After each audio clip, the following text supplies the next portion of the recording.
Hello and welcome to City Beat. I'm your host Greg from the Lewiston City Library. Joining us today is Jenny Taylor, Executive Director of Lewiston Clarkston Partners for Habitat for Humanity. That was a mouthful. Thank you for being on the show today. It is a mouthful. Thank you very much for inviting me. Well, it's great to have you on the show. So we're going to talk a little bit today about the Partners Habitat for Humanity. So can you tell me a little bit about the Lewiston Clarkston Partners? Yes, I'd be glad to, Greg. We're a Christian nonprofit organization and we serve the LC Valley. We believe that everyone deserves a decent place to live. And in our community, there are hundreds of people who have substandard housing or inadequate housing for the needs of their family. So we recruit and train community volunteers and supervise them and teach them how to build houses. And we take applications about once a year because housing is a very expensive undertaking. And we've built 31 houses in the Lewiston and Clarkston area over the years. Wow. So of all those families who've bought a Habitat for Humanity house, 5 of them have paid off their mortgages and they own their property free and clear. That is fantastic. Yeah, there are 2 main reasons our houses are so affordable. One is almost all the work is done by volunteers. So that keeps the labor costs way down and ultimately the price to purchase the house will be less if you're not paying a lot of contractors. We do hire some contractors as required by the building code and things like that, and some contractors volunteer their time and their services because they want to help out and that's how they can contribute. So some of our volunteers help out on the construction, some help on our Habitat store in Lewiston, some help out in the office with data collection, fundraising, different things. So there are many, many ways that volunteers can help us accomplish our mission. So do you own your house, Greg? Or maybe I should say, do you and the bank own a house together? Yes, it is me and the bank. That's usually the case. Well, with Habitat for Humanity, our mortgages are different. We do not charge any interest. And that's what makes them very affordable for lower income families. Definitely. So imagine making a monthly mortgage payment. Every month you make that payment, an awful lot of it goes into interest, and it takes a while to whittle down your mortgage. But with a Habitat for Humanity loan, every dime you pay when you write your monthly check reduces your mortgage by that much. So it's easy for the families to get their houses paid off, even if they are low income or moderate income. Wow, that's fantastic. Yeah, so debt is the hardest or most common hurdle, I think, for people trying to own their own home. So in addition to building houses, we also offer some personal financial management classes that people can sign up for and learn how to develop a family budget and stay on a budget and whittle down their debt over time with patience and persistence, and also to save for the future. So that's another side program we have, but our primary program is building homes and helping people buy them so they can own their own home. Oh, wow. So how is the Lewiston Clarkston Partners Habitat for Humanity related to the Habitat for Humanity International? Habitat for Humanity International is headquartered in Georgia. They were started in the late 70s, and that was the beginning of the organization that we are affiliated with. They build houses around the world in 70 countries, and most of their focus is outside the United States. So we are one of the more than 1,200 affiliates in the United States of Habitat for Humanity International. And we follow some of their procedures and their policies that make sense for running a nonprofit organization and providing housing services, but all the decisions are really made locally. Our board members come from the community, our volunteers come from the community. We take applications and choose local families to build our houses for. So we get some assistance from Habitat for Humanity International in terms of giving us guidance on how to run our nonprofit organization and be effective, but all the decisions and all the work is really handled locally. And that's great. I mean, because that's really where you want the biggest impact. So, right. And how do you choose or decide on which families to build homes for? It's a little bit of a process, since it does take 6 months or more, sometimes quite a bit more, to build a house for a family. We usually take applications only about once a year. And there are a few different things that we look at. The first thing we look at is the income of that family. So we have guidelines and can accept applications from families that earn between 30% and 80% of the average income for Asotin and Nez Perce County. So that information comes from the census. What's the average income for families in this area? And every year that's updated by the federal government. And so when we are taking applications, we'll put that current year's guidelines on our website so people can see if they're in the range of incomes that we accept. And then the second thing we look at is the amount of debt that an applicant has. And this, like I said before, is usually the biggest hurdle for somebody to buy a house. If you have a lot of credit card debt, if you owe on a home loan, well, it wouldn't be a home loan, if you own on a car loan or a student loan, or you have medical bills or maybe child support, if you have a lot of expenses already that you're already obligated to pay, you may not be able to afford a mortgage on top of that. So that's one of the things we look at really closely, and people's credit history. And the last thing, and probably the most important thing, is their current living conditions. Applicants have all different kinds of situations when they want to apply for a house or to build or buy their own home. And if the applicant is homeless, if they are living in unsafe conditions, or if their house is overcrowded, or if it's unhealthy, then they would float to the top of the list in terms of who would be accepted to get a Habitat for Humanity house, because we get many, many applicants and we can only build so many houses. So we have to figure out who needs a house the most, considering all other factors. Yeah. And now, is that a kind of a board decision then with the application process? The application committee is all volunteers, actually. I oversee them and monitor their work, but it's all community volunteers. Some of them are existing Habitat for Humanity homeowners who've been through the process, and they know what it's like to have to, have people snooping into your financial history and being, I guess, patient enough and willing enough to, and I guess humble enough to let other people help you a little bit and help you get the job done so you can build and buy the house. Oh, yeah. Yeah. So real quickly, how does someone go about finding out about when you can apply for a home, or how do they do that? Can Okay. they do, say I watched this show, I'm really excited. How do Sure. I contact you and begin to be part of that process? Yeah, well, I'll give this information at the end too, but you can call our office. Our office is in Clarkston, and our phone number is 509-758-7396. And we'll jot down your name and hang on to it until we're taking applications. And the other thing would be looking at our website from time to time to see what's going on. But we will take your name down, and by the time we're taking applications, maybe your situation's changed. Hopefully you found a place to live that's better than what you have right now. But and then we put it in the newspaper and out in the media. We have flyers all over town. Sometimes we send information home with the school children.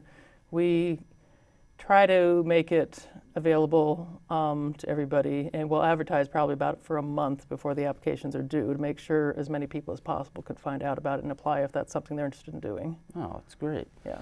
And so once you go through the process, you get your application in, you're selected for a home. What are the homeowners required to do? Okay, there are two primary things that they're required to do. It takes about 2,500 hours of volunteer time to build a house. So the homeowners are required, each adult in the family is required to provide 250 hours of sweat equity. That's their own volunteer time before they're allowed to purchase the house. So if it's a single parent family or a single individual, they would be required to do at least 250 hours of sweat equity. And that could be working on their house, working on the house for another family. Maybe there's somebody ahead of you in line and we haven't finished up their house, so you'd be helping on their house. Learning skills that will pan out when we're working on your house. Mm-hmm. It might be working in our Habitat store, it might be working in our office. All the hours and the training that we do, our homeowners go through that financial management training so they can learn how to manage their money better, and that counts towards their sweat equity hours also. So if there are 2 adults in the family or 3, you just multiply the number of adults, by 250 to figure out how many total hours you'd need to contribute before you can purchase your house. And then the other thing is, this is not a giveaway program. We are selling these houses. And so you're expected to make your mortgage payments. And the mortgage payments are calculated based on your current income. So over the years, those payments will be very, very affordable for you. And we make sure that they're affordable from the get-go. We don't want you to buy a house and get in over your head and have to lose your house. So Habitat for Humanity owners are very, very aware of what a good deal they have, and they try hard to make their payments on time every month until their mortgage is down to zero. Wow. And so you mentioned volunteers earlier and how they're spread throughout the organization. How important are they really to your organization? We couldn't do any of what we do without volunteers. We rely very, very heavily on volunteers. We have many volunteers. We always need new ones.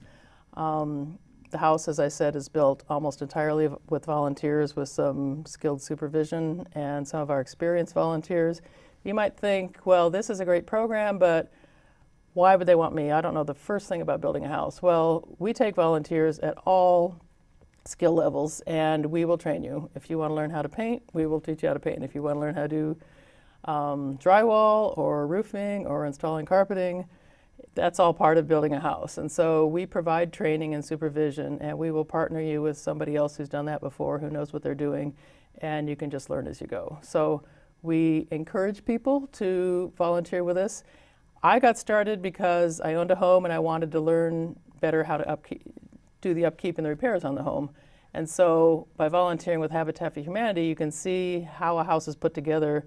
And for example, if you install walls or install windows in a house or doors in a house that we're building for a Habitat for Humanity family, then if you decide to upgrade your windows at some point in time to be more energy efficient, you know how windows are installed, and so you can take yours out and put it back in, and you won't have to call somebody and pay them for it.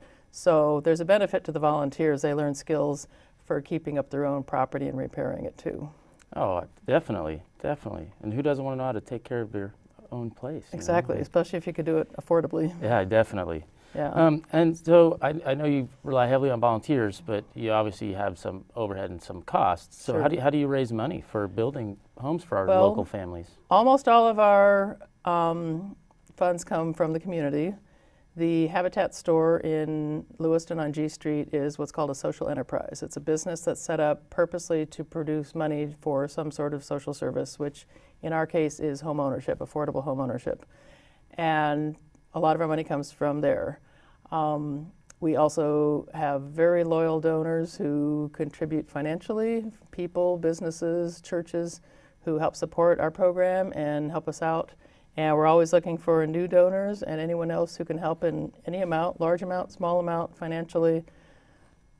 Building a house costs more than $100,000. So every year we need to raise that much money and sometimes we need to raise more. For example, this year we bought some land where we'll be building 5 houses. So that was an added expense this year. And so occasionally we are able to get grants. Like we got a grant from the City of Lewiston, a community development block grant to help us not buy that land, but do the sidewalk and curbs and gutters and things that go along with building a small subdivision. So that's all required an extra expense to us in addition to building the houses. So we do apply for grants, and sometimes that's another source of income. But I'd like to reiterate about the Habitat store. Everything that's for sale in there has been donated by somebody in this community. So next time you're remodeling your house or cleaning out your garage, or you get new furniture and you don't know what to do with the old furniture, the old stove or refrigerator, please call the Habitat store first before you go to the dump, because there's somebody else in this community who probably wants to buy your cast-offs when you're in a position to buy something nicer for yourself.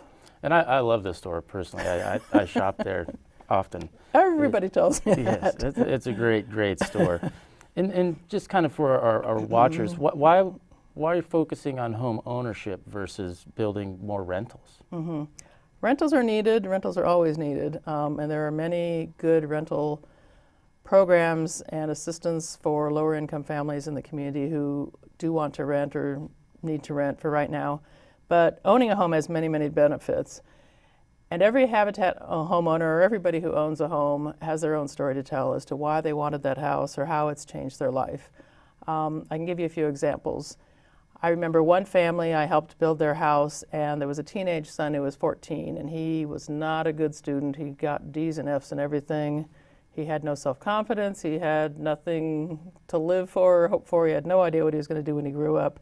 He didn't have a dad in his family, and so his mom was doing the best she could, but he just needed some role models, some men, to help him be a man and learn how to grow up.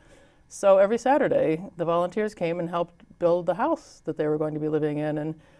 And bit by bit, they encouraged him to do better in school, to think about college, to try, exploring some different hobbies. And 2 years later, when I saw him again after they'd been living in their house, he was a totally changed person. He was on the honor roll in school. I couldn't believe it. And he was looking at colleges, and he was playing in a band. He didn't even play an instrument when I first met him. But he gained so much self-confidence helping build a house for his family that it totally changed his life. And there are other situations. I've met single women who, by getting their own home, that was their chance to get out of an abusive relationship and provide a good place for their children. One family I especially remember and am close to is an older couple, and they lived in a tiny little apartment. And the husband was a very quiet and private man, so I really didn't get to know him that well and before they moved into their Habitat house. And the day they moved in, I asked them, okay, why is this important to you? Why have you been looking forward to this? And he just got a giant smile on his face, and he said, you see that piano over there? It's been in storage for 12 years. I haven't been able to play, and now I have a piano in my living room, and now I can play again. And it just gave them great joy to have a space that was big enough for them to get their piano out of storage. Well, and it sounds like you're doing so many great things. I'm sure we could sit here and talk about Yeah. endless stories. It just sounds fantastic. Real quickly, how can someone find out more about volunteering, donating, or applying for homes? Okay. Again, our phone number is 509-758-7396, and our website is www.lewisclarkhabitat.org. And if you forget, just stop in at the store and ask them. Oh, perfect. Well, Jenny, thank you so much for being on the show today. It's been great. We'll have to get you back on again sometime. Sounds great. Thank you very much. It's been my pleasure, Greg. All right. On behalf of our guest, Jenny Taylor, myself, and everyone else here, we hope you have a great day, and we'll see you next time on City Beat.